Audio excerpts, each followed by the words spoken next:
आयोजित हुआ विशाल दंगल। बाहरी राज्यों के पहलवानों ने दिखाया दम। विजेताओं को नकद पुरस्कार और ट्रॉफी देकर सम्मानित किया गया। इजरायल के डिफेंस फोर्स ने तेहरान में हमले का एक और वीडियो जारी किया है। तेहरान में मिसाइल लॉन्चर से लदे कई ट्रकों को निशाना बनाया गया। तेहरान में न्यूज चैनल की बिल्डिंग पर बम से हमला किया गया है। लाइव शो कर रही एंकर बाल बाल बची। अमेरिका के राष्ट्रपति डोनाल्ड ट्रंप ने ईरान को धमकी दी है। कहा, देर होने से पहले बातचीत के लिए तैयार हो जाए ईरान। इजरायल के पीएम नेतन्याहू का बड़ा बयान। कहा, खामेनेई की हत्या से ईरान के साथ संघर्ष बढ़ेगा नहीं बल्कि खत्म हो जाएगा। ईरान ने इजरायल पर साधा निशाना। कहा, जब तक हमले जारी रहेंगे तब तक ईरान भी जवाबी हमला करता रहेगा। इजरायल का ऑपरेशन सेफ रिटर्न शुरू। 1.5 लाख फंसे नागरिकों की वतन वापसी के लिए एयरलाइंस और शिपिंग कंपनियां तैनात है। हवाई और समुद्री रास्ते से वापसी होगी। ईरान के सुप्रीम लीडर अली खामेनेई अपने पूरे परिवार के साथ अंडरग्राउंड बंकर में रहने के लिए चले गए हैं। इजरायल ने ईरान पर फिर की एयर स्ट्राइक। आईडीएफ का तेहरान और सेंट्रल ईरान में हमले का दावा। इजरायल ने मिसाइल लॉन्चर से लदे ट्रक को भी निशाना बनाया। हमले में 4 दिन में 224 ईरानियों की मौत हो गई है। ईरान में इजरायल की खुफिया एजेंसी के लिए जासूसी करने वाले इस्माइल फेकरी नाम के शख्स को फांसी दे दी गई है। ईरान में फंसे भारतीयों की वतन वापसी के लिए भारत ने शुरू किया अभियान। 100 से अधिक भारतीय छात्रों का पहला बैच आर्मेनिया के रास्ते से होकर भारत लौटेगा। दिल्ली में एक बुक लॉन्च के दौरान उपराज्यपाल मनोज सिन्हा का बड़ा बयान। कहा, जम्मू कश्मीर में आतंकवाद गिन रहा अपनी आखिरी सांसें। राज्य में केवल 8 लोकल आतंकवादी ही बचे हैं। उपराज्यपाल मनोज सिन्हा ने धारा 370 और 35A को लेकर कहा कि ये जम्मू कश्मीर को देश से अलग रखने का प्रयास था। 5 अगस्त 2019 को जम्मू कश्मीर का पूर्णतः एकीकरण भारत के साथ हुआ।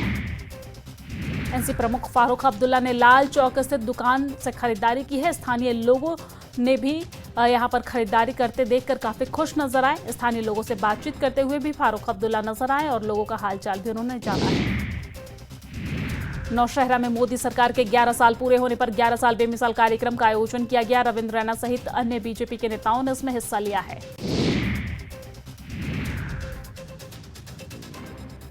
जम्मू कश्मीर में प्रीमियम चेरी की पहली वाणिज्यिक खेप। सऊदी अरब और यूएई के लिए हुई रवाना। चेरी किसानों को एक बड़ा बाजार खुला है। उनके लिए किसानों को उनकी फसल का उचित मूल्य मिलेगा।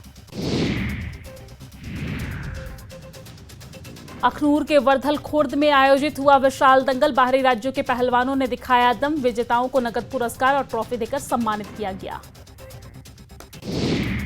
इजरायल के डिफेंस फोर्स ने तेहरान में हमले का एक और वीडियो जारी किया है। तेहरान में मिसाइल लॉन्चर से लदे कई ट्रकों को निशाना बनाया गया। तेहरान में न्यूज चैनल की बिल्डिंग पर बम से हमला किया गया है। लाइव शो कर रही एंकर बाल बाल बची। अमेरिका के राष्ट्रपति डोनाल्ड ट्रंप ने ईरान को धमकी दी है। कहा, देर होने से पहले बातचीत के लिए तैयार हो जाए ईरान। इजरायल के पीएम नेतन्याहू का बड़ा बयान। कहा, खामेनेई की हत्या से ईरान के साथ संघर्ष बढ़ेगा नहीं बल्कि खत्म हो जाएगा। ईरान ने इजरायल पर साधा निशाना। कहा, जब तक हमले जारी रहेंगे तब तक ईरान भी जवाबी हमला करता रहेगा। इजरायल का ऑपरेशन सेफ रिटर्न शुरू। 1.5 लाख फंसे नागरिकों की वतन वापसी के लिए एयरलाइंस और शिपिंग कंपनियां तैनात है। हवाई और समुद्री रास्ते से वापसी होगी। ईरान के सुप्रीम लीडर अली खामेनेई अपने पूरे परिवार के साथ अंडरग्राउंड बंकर में रहने के लिए चले गए हैं। इजरायल ने ईरान पर फिर की एयर स्ट्राइक। आईडीएफ का तेहरान और सेंट्रल ईरान में हमले का दावा। इजरायल ने मिसाइल लॉन्चर से लदे ट्रक को भी निशाना बनाया। हमले में 4 दिन में 224 ईरानियों की मौत हो गई है। ईरान में इजरायल की खुफिया एजेंसी के लिए जासूसी करने वाले इस्माइल फेकरी नाम के शख्स को फांसी दे दी गई है। ईरान में फंसे भारतीयों की वतन वापसी के लिए भारत ने शुरू किया अभियान। 100 से अधिक भारतीय छात्रों का पहला बैच आर्मेनिया के रास्ते से होकर भारत लौटेगा। दिल्ली में एक बुक लॉन्च के दौरान उपराज्यपाल मनोज सिन्हा का बड़ा बयान। कहा, जम्मू कश्मीर में आतंकवाद गिन रहा अपनी आखिरी सांसें। राज्य में केवल 8 लोकल आतंकवादी ही बचे हैं। उपराज्यपाल मनोज सिन्हा ने धारा 370 और 35A को लेकर कहा कि ये जम्मू कश्मीर को देश से अलग रखने का प्रयास था। 5 अगस्त 2019 को जम्मू कश्मीर का पूर्णतः एकीकरण भारत के साथ हुआ। एनसी प्रमुख फारूक अब्दुल्ला ने लाल चौक स्थित दुकान से खरीदारी की है। स्थानीय लोगों ने भी यहां पर खरीदारी करते देखकर काफी खुश नजर आए। स्थानीय लोगों से बातचीत करते हुए भी फारूक अब्दुल्ला नजर आए और लोगों का हालचाल भी उन्होंने जाना है। नौशहरा में मोदी सरकार के 11 साल पूरे होने पर 11 साल बेमिसाल कार्यक्रम का आयोजन किया गया। रविंद्र रैना सहित अन्य बीजेपी के नेताओं ने इसमें हिस्सा लिया है।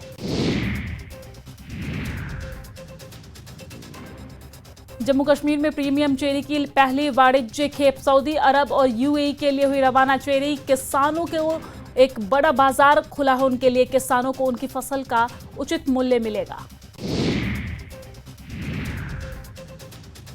अखनूर के वर्धल खुर्द में आयोजित हुआ विशाल दंगल। बाहरी राज्यों के पहलवानों ने दिखाया दम। विजेताओं को नकद पुरस्कार और ट्रॉफी देकर सम्मानित किया गया। इजरायल के डिफेंस फोर्स ने तेहरान में हमले का एक और वीडियो जारी किया है। तेहरान में मिसाइल लॉन्चर से लदे कई ट्रकों को निशाना बनाया गया। तेहरान में न्यूज चैनल की बिल्डिंग पर बम से हमला किया गया है। लाइव शो कर रही एंकर बाल बाल बची। अमेरिका के राष्ट्रपति डोनाल्ड ट्रंप ने ईरान को धमकी दी है। कहा देर होने से पहले बातचीत के लिए तैयार हो जाए ईरान। इजरायल के पीएम नेतन्याहू का बड़ा बयान। कहा खामेनेई की हत्या से ईरान के साथ संघर्ष बढ़ेगा नहीं बल्कि खत्म हो जाएगा। ईरान ने इजरायल पर साधा निशाना। कहा जब तक हमले जारी रहेंगे तब तक ईरान भी जवाबी हमला करता रहेगा। इजरायल का ऑपरेशन सेफ रिटर्न शुरू। 1.5 लाख फंसे नागरिकों की वतन वापसी के लिए एयरलाइंस और शिपिंग कंपनियां तैनात है। हवाई और समुद्री रास्ते से वापसी होगी। ईरान के सुप्रीम लीडर अली खामेनेई अपने पूरे परिवार के साथ अंडरग्राउंड बंकर में रहने के लिए चले गए हैं। इजरायल ने ईरान पर फिर की एयर स्ट्राइक। आईडीएफ का तेहरान और सेंट्रल ईरान में हमले का दावा। इजरायल ने मिसाइल लॉन्चर्स से लदे ट्रक को भी निशाना बनाया। हमले में 4 दिन में 224 ईरानियों की मौत हो गई है। ईरान में इजरायल की खुफिया एजेंसी के लिए जासूसी करने वाले इस्माइल फेकरी नाम के शख्स को फांसी दे दी गई है। ईरान में फंसे भारतीयों की वतन वापसी के लिए भारत ने शुरू किया अभियान। 100 से अधिक भारतीय छात्रों का पहला बैच अर्मीनिया के रास्ते से होकर भारत लौटेगा। दिल्ली में एक बुक लॉन्च के दौरान उपराज्यपाल मनोज सिन्हा का बड़ा बयान। कहा जम्मू कश्मीर में आतंकवाद गिन रहा अपनी आखिरी सांसें। राज्य में केवल 8 लोकल आतंकवादी ही बचे हैं। उपराज्यपाल मनोज सिन्हा ने धारा 370 और 35A को लेकर कहा कि ये जम्मू कश्मीर को देश से अलग रखने का प्रयास था। 5 अगस्त 2019 को जम्मू कश्मीर का पूर्णतः एकीकरण भारत के साथ हुआ।